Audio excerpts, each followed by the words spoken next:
European civilization cannot be imagined without the legacy of Celtic culture. This large group of peoples spread from Ireland to Turkey, and through assimilation, created the socio-cultural foundation of Europe for many centuries. As peoples of the same Indo-European group, the Celts spoke similar languages and shared comparable religious beliefs, common traditions, material culture, and everyday life. Not much is known about the early history of the Celts. According to archaeological data, traces of early Celtic culture, dating back to the 8th through 5th century BCE, were first discovered near the Austrian village of Hallstatt in the northern Alps. This early Celtic culture received its name from the village, known as the Hallstatt culture.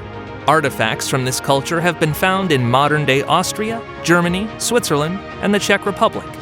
Around 450 BCE, the Hallstatt culture evolved into the Latin culture, named after a site in Switzerland where more advanced and richly decorated artifacts were discovered, indicating a transition of the Celts to a new level of development. This culture existed until at least the 1st century CE. Living in the valleys and foothills of the Alps, the early Celts built relatively small settlements, engaging in livestock farming and agriculture. However, their main occupation was the extraction of copper and tin. Access to valuable metal deposits in the mountains became the foundation of these tribes' prosperity. From copper and tin, the early Celts smelted bronze for tools, weapons, and ornaments. Gradually, the role of trade increased significantly. In addition to copper, tin, and finished bronze products, the early Celts also sold salt to their neighbors, an essential and expensive product used not only as seasoning, but also as a primary preservative. Prosperity from trade led to population growth and increased wealth. As a result, at a certain point, the Proto-Celts felt cramped in the Alpine foothills and began their expansion to the west, north, and east. Interestingly, the early Celts had already started working with iron at that time, but it did not replace bronze, which maintained its popularity for centuries. Thus, Celtic culture began to spread across vast territories of Europe. In the lands of modern France, Celtic tribes from the 8th century BC pushed out and assimilated the early inhabitants, the Ligurians and Iberians in the southeast, as well as various Neolithic groups throughout the rest of the territory. This led to the emergence of a region predominantly inhabited by Celts, Gaul. Around the 7th and 6th centuries BC, various Celtic tribes penetrated the Iberian Peninsula, initially settling in the north and west, as well as in central regions. The Celts encountered local tribes, the Iberians, and other ancient inhabitants of the peninsula. In some areas, a mixed culture developed, such as the emergence of the Celtiberian tribe, which combined traits of both Celts and Iberians. Also, around the 6th century BC, the migration of Celts from continental Europe to the British Isles began. There, they encountered distant descendants of Neolithic tribes that had built Stonehenge thousands of years earlier. These were likely the Picts. They adopted many features of Celtic culture, even though they had lived in isolation for centuries, having moved to northern Scotland.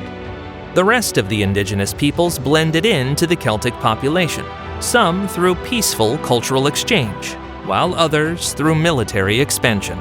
Archaeological evidence points to numerous intertribal conflicts, resulting in the establishment of Celtic tribes such as the Britons, Gaels, and others in most of England, Scotland, Wales, and Ireland by the 4th century BC. On the continent, the Celts rapidly spread along the Danube and Rhine rivers. In the north, in what is now the Czech Republic and Germany, the Celts had close contact with early Germanic tribes. There is archaeological evidence of trade and technological exchange. While there were clashes due to competition and cultural pressure, large-scale conflicts were largely avoided, at least in the early stages. In the east, the Celts settled in the region of southern Poland and built a fairly large settlement near Krakow. Another tribe settled in western Slovakia and in the Romanian region of Transylvania. Celtic groups, such as the Taurishi, also established fortified settlements in the mountain valleys of the Carpathians, particularly in western Ukraine. In the northeast, they began to encounter Baltic and Proto-Slavic groups. In the east, the Celts came into contact with the Scythians and Sarmatians, who controlled the steppe zone. These interactions appear to have been aggressive in nature. In Moravia, western Ukraine, and Transylvania, the Celts constructed a number of large fortresses, indicating intense military confrontations with local peoples. In the northern and central Balkans, Celtic tribes coexisted and sometimes clashed with the Illyrians and Thracians. Thanks to such rapid and extensive settlement across Europe, there were many cities that were founded by the Celts. For example, the French cities of Paris, Lyon, and Orléans, the Spanish cities of Salamanca and Lugo, the Swiss city of Geneva, the German city of Mainz, and the Austrian city of Vienna. All of them were Celtic settlements at the beginning of their history. Even cities that are not commonly associated with Celtic heritage unexpectedly turn out to be so. Budapest, Belgrade, Milan, London, and York. Despite being scattered across the map of Europe, these cities contain monuments of Celtic culture. For a certain period, the Celtic community of tribes became dominant in Europe in terms of area of distribution, but it never became politically dominant. Why? The territory inhabited by the Celts was never a single state. Moreover, it consisted of dozens of tribes and hundreds of chiefdoms and trading posts. Each tribe had its own name, its own goals, and unique characteristics. They were united by a general cultural similarity, but not by political interests, which led to regular internal conflicts. Archaeological research reveals such characteristics of the Celts. The first written mention of the Celts appears in the 6th century BCE. The ancient Greek historian Hecataeus of Miletus wrote about them, using the term Keltoi to refer to the people living northwest of the Balkans in Central Europe. The origin of this term is unknown, but it was later used by Herodotus and, following Latinization, by Roman historians. Did the Celts have a common self-designation? Given the number of tribes, their areas of settlement, and the competition among them, it is unlikely, and if there was one, it remains unknown to us. The Celtic tribes established close and productive trade relations with the ancient Greeks and Etruscans. Hecataeus wrote about tribes living near the Greek colony of Massalia, which is modern-day Marseille. Herodotus recounted that Celtic peoples spread from the mouth of the Danube to the south of the Iberian Peninsula, confirming archaeological evidence. Thanks to this productive trade, goods from Mediterranean peoples reached the early Celts. For example, Corinthian and Etruscan pottery has been found in the rich burials of Celtic chieftains. Occasionally, Egyptian scarabs, Babylonian cylinder seals, and bronze and silver ornaments made in Phoenician style were also discovered. However, by the end of the 6th century BCE, tensions began to rise between the Greeks and the Celts. By the early 5th century BCE, this escalated into a series of armed conflicts with Massalia. The trade routes that connected the Celts with the Mediterranean were severed. During this period, the ancient mines in the foothills of the Alps finally began to be depleted. Trade across the Alps with the Etruscans declined. This prompted another, more powerful impetus for Celtic migration. The pressing need for defense initiated a new trend: rapid development of fortifications. Walls began to be constructed, first from adobe bricks and later from stone. The Celts established oppida, fortified settlements with strong stone, wood, and clay walls, ditches, and complex architectural planning. Celtic society also became more complex. The tribes were led by elected kings or chieftains, chosen at general assemblies by the tribal aristocracy, which represented the next tier in the Celtic hierarchy. Druids and Fili held a status roughly equal to that of the aristocracy. The Druids combined the roles of priests, teachers, healers, and judges. The Fili were influential in the realm of art, particularly poetry, which held sacred significance for the Celts. Below them in the hierarchy were free landowners and craftsmen, who enjoyed considerable respect among the Celts. Interestingly, merchants and blacksmiths were regarded as elites and were nearly on par with the aristocracy in terms of status. Below the landowners were dependent individuals who did not own land and rented plots for work. They were likely not slaves, contrary to claims made by ancient sources. In general, ancient authors often tried to depict the Celts as filthy barbarians. The reason for this lies in the rivalry, as the Celts were effective traders and formidable warriors on the battlefield. They nearly conquered all of Rome in 390 BC when the Celtic tribe of Senones, led by chieftain Brennus, captured the city. After their victory in the Battle of the Allia, his warriors entered Rome and burned much of it. At that time, Rome was significantly less powerful, but the Celts' swift victory was still impressive. Only the Capitoline Hill was able to withstand the siege thanks to the heroic defense of the Romans. The Celts agreed to leave the city only after a massive ransom was paid. Following this defeat, Rome significantly modernized its army, which soon led to its peak of power. Meanwhile, ancient historians resorted to propaganda, portraying the Celts as dirty barbarians. Archaeology disputes this and shows that the Celts regularly bathed, valued cleanliness, and used intricately crafted combs. Their individualistic culture encouraged self-expression, particularly through clothing and jewelry, in which the Celts achieved significant successes. Both the Greeks and Romans were fair to the Celts when they described them as fearless and strong warriors, demonstrating ferocity not only in individual skirmishes, but also in large-scale campaigns. In 280 BCE, a large group of Celtic tribes, migrating from Central Europe and led by another chieftain with the popular name Brennus, began an advance into the Balkans. Among the tribes were the Tectosiges, Tolistobogii, and Trochmii. The Celts moved through the territories of Illyria and Macedonia swiftly and easily, where they defeated the Macedonian king Ptolemy Seraeunus. The Celts continued their advance and attempted to seize Greece, moving towards Phocis to Delphi. There stood a temple dedicated to Apollo, which was considered extraordinarily wealthy due to the accumulated offerings from all over Greece. For the decisive battle at Delphi in 279 BC, Brennus assembled a large army, estimated to consist of 20,000 to 40,000 warriors. The Greek city-states united to resist him, fielding an army of 10,000 to 20,000 soldiers, which was half the size of the Celtic forces. However, the Greeks were well acquainted with the terrain. Among the Greek leaders, the experienced strategist Athenodorus played a key role, receiving active support from Athenian military advisors. By forcing the Celts to fight among steep mountain slopes and narrow paths, the Greeks prevented their enemy from using their numerical advantage. Moreover, according to legend, during the battle an earthquake occurred, causing a large mass of rocks to fall on the Celtic troops. Such assistance from Apollo, as interpreted by the Greeks, boosted their morale. Brennus was wounded and realized that the battle was lost, so he commanded a retreat. The Celts were defeated, and a significant portion of their tribes assimilated there.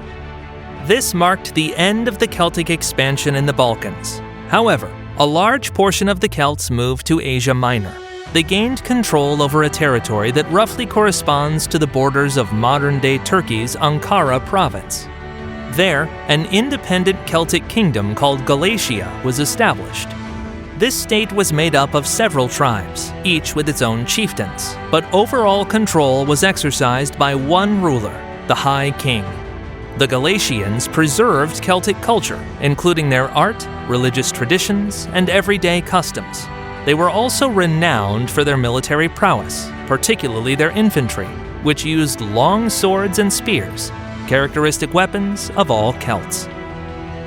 After Rome conquered Greece in the 2nd century BCE, the Galatian kings formed alliances with their new neighbor to counter external threats, particularly from the Pontic kingdom, which aggressively sought to expand westward.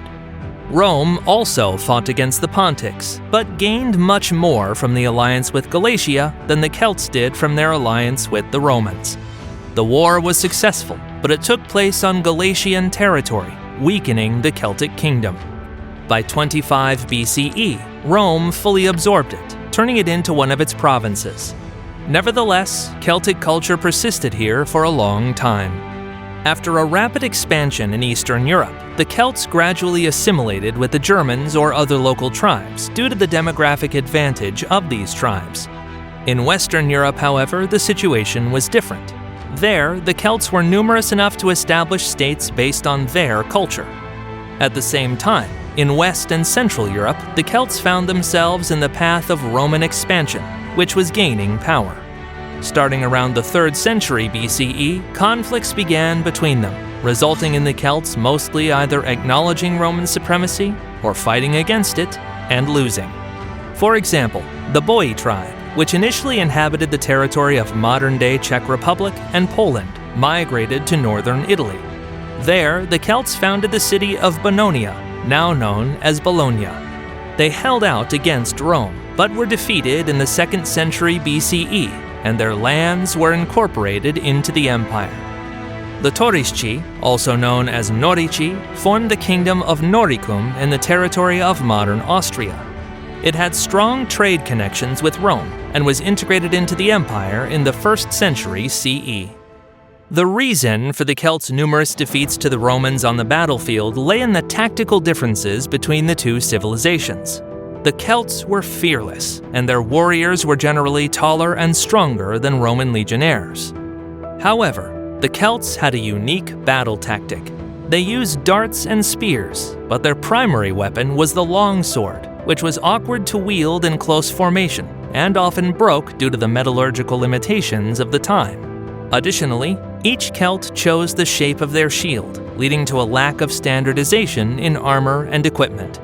The Roman army was better equipped and trained, giving them a significant advantage in maneuver warfare. Although the Celts invented chainmail, only relatively wealthy warriors could afford it, while the Romans made it a standard part of their soldiers' armor. Furthermore, the Romans often devastated cities that resisted them and enslaved their inhabitants.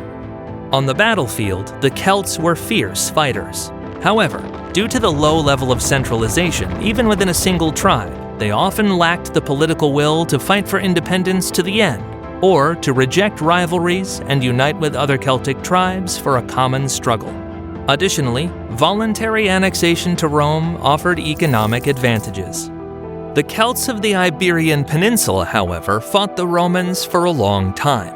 During the Numantine War from 154 to 133 BCE, the Aravazi tribe resisted conquest. After a lengthy siege, the Romans captured Numantia, the capital of this Celtic kingdom, which subsequently lost its independence. The leader of another Celtic tribe, the Lusitanians, named Viriathus, led a fairly successful resistance against the Romans. He employed guerrilla tactics that yielded stunning results. Viriathus defeated the Romans for several years, starting in 147 BCE. The Celtic victories at the battles of Tripoli, Ionia, Tukarizi, and Baia allowed him to impose a peace treaty on Rome. He was recognized as Amicus Populi Romani, a friend of the Roman people. This was supposed to grant the Lusitanians security from future invasions. However, Viriathus was assassinated by his own supporters, who were bribed by the Romans. Without their outstanding leader, the Lusitanians fought the invaders in one last decisive battle, but were defeated at Ereskine in 139 BCE. A large-scale invasion of Celtic territories began during the time of Gaius Julius Caesar. He initiated the conquest of Gaul in the 1st century BC. At that time, the most powerful Celtic kingdoms were held by 3 tribes: the Aedui, the Sequani, and the Arverni. The Aedui and the Sequani were in constant competition with each other. In 71 BC, the Sequani, seeking allies against the Aedui, invited the Germanic tribe of the Suebi, led by their chieftain Ariovistus, to eastern Gaul, modern Alsace. Together, the Suebi and the Sequani defeated and pushed back the Aedui. The decisive battle near Magatobria occurred around 63 BC. However, the Sequani fell under Ariovistus's control, who began to dictate terms to them. He demanded more land for the Germans, as he had brought about 120,000 people, including women and children. Ariovistus wanted to continue the conquest of Gaul, and in order to avoid conflict with Rome, he managed to gain the title of Rex et Amicus Populi Romani, king and friend of the Roman people. This did not help when, in 58 BC, the Aedui turned to Caesar for assistance. He seized this opportunity to intervene in the affairs of Gaul and launch a large-scale invasion. Negotiations between Caesar and Ariovistus failed, leading to a major battle near the Vosges, the modern city of Mulhouse. 40,000 to 50,000 legionnaires clashed with an army that combined Celts and Germans, numbering between 70,000 and 100,000 warriors. However, due to their better training and unity, the Romans defeated the enemy, and Ariovistus left Gaul for good, returning the lands of the Germans. Though both the Aedui and the Sequani were now dependent on Rome. Only the Arverni resisted Latin expansion. This culminated in a rebellion in 52 BC, led by the chieftain Vercingetorix. But his army was defeated by Caesar in the Battle of Alesia that same year, thus ending the Celts' dream of independence. Rome conquered all of Gaul. Caesar attempted to cross the English Channel and attacked the Celtic territories in Britain in 55 to 54 BC. He launched 2 short campaigns for this purpose. Even so, each time the Celts mounted a strong resistance, and Caesar retreated. Britain remained free from direct Roman control. Though not for long. Emperor Claudius decided to conquer Britain to strengthen his authority in Rome, launching his campaign in 43 AD. The main opponent of the Romans was the Celtic kingdom of the Catuvellauni, which ruled over a significant part of southeastern Britain. Its king, Caratacus, led the resistance against the Romans but was defeated. The Romans captured Camulodunum, the capital of the Celtic kingdom, which is now known as Colchester. Caratacus survived and led the resistance against the Romans in what is now Wales, which was still independent at that time. Near the river Severn in 51 AD, Caratacus lost a decisive battle and fled to the tribe of the Brigantes.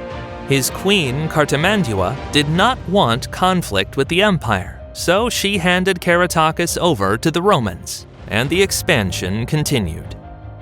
The decisive Celtic uprising took place in 60 AD, led by the legendary Queen Boudica, who united the Iceni, Trinovantes, and other tribes into one army. The Roman governor of Britain, Gaius Suetonius Paulinus, was engaged in battle with the Celtic Ordovices in Wales, which Boudica took advantage of. She acted decisively, and the large-scale invasion of the Celts resulted in the destruction of 3 important Roman centers: Camulodunum, modern Colchester, Londinium, modern London, and Verulamium, modern St. Albans. The following year, Suetonius Paulinus gathered the remnants of the Roman army for a decisive battle near modern Watling Street, then a narrow pass between hills and forest.